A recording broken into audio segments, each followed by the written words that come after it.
Hi everybody, welcome to my first video on phrasal verbs, an introduction. Let's get started. What are phrasal verbs? Phrasal verbs are verbs plus a particle. And that particle could be a preposition or an adverb. For example, come in is a preposition, or go back is an adverb.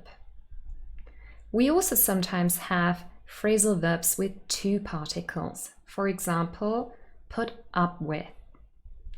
However, there are only a maximum of two particles. That's good news.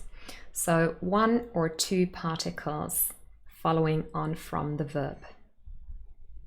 Why are phrasal verbs special? Now they are special because the meaning changes.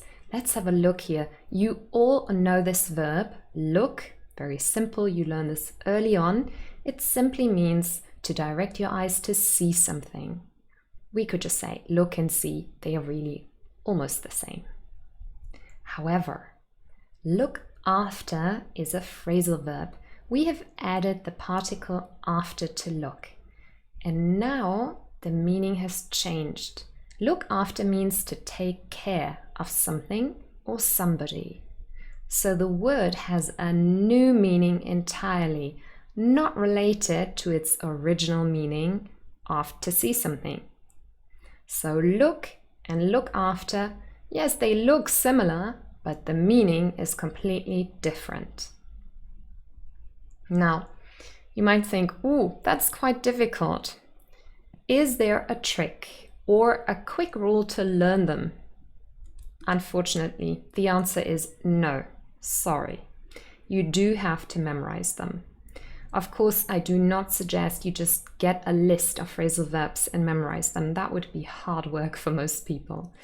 The easiest way to learn phrasal verbs and in general to increase your vocabulary in English is by reading a variety of texts. It could be the news, blog posts, even just captions of videos, but of course also magazines and books, and also by watching television and ideally adding the subtitles. You can see and hear English. Now, what else do I need to know about phrasal verbs? One phrasal verb can have multiple meanings. I know that's not good news. Think, wait, I don't just have to memorize all of these new verbs. They can also have multiple meanings, the same word. Yes, unfortunately, I'm really sorry. Let's have a look at an example. The phrasal verb go off. Go off can mean to ring. For example, my alarm didn't go off and I was late for work. That means this morning my alarm did not start ringing and I didn't wake up. So go off to ring. Here, go off means to explode.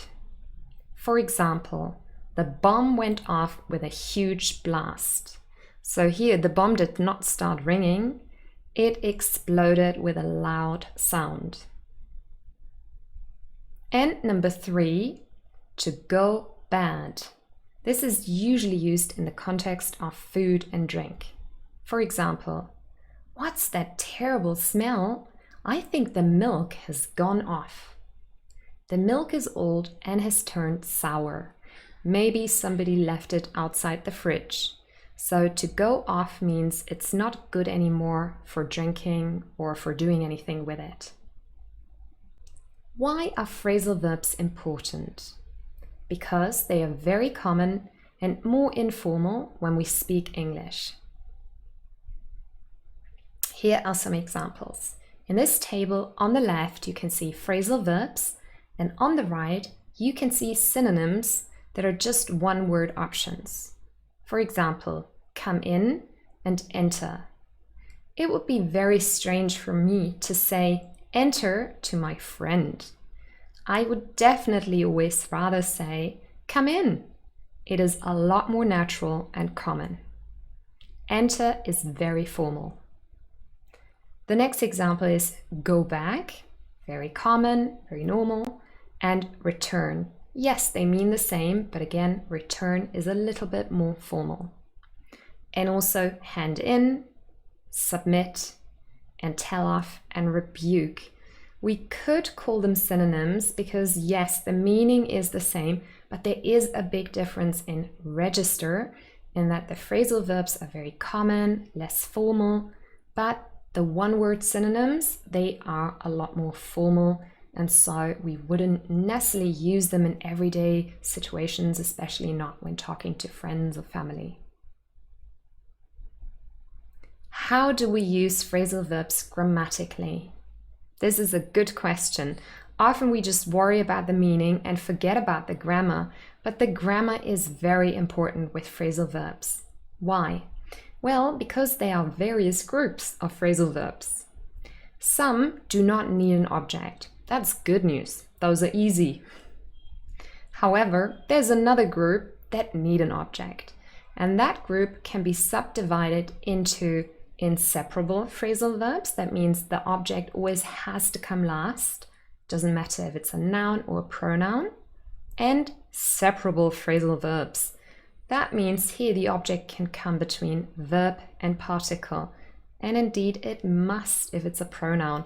Those cause a lot more problems. And that is why very often the students get very frustrated and say, "What? Help! It's not just the meaning, the form is difficult too." Don't worry and don't panic. I will dedicate a full video just on the grammatical side of phrasal verbs, especially separable phrasal verbs.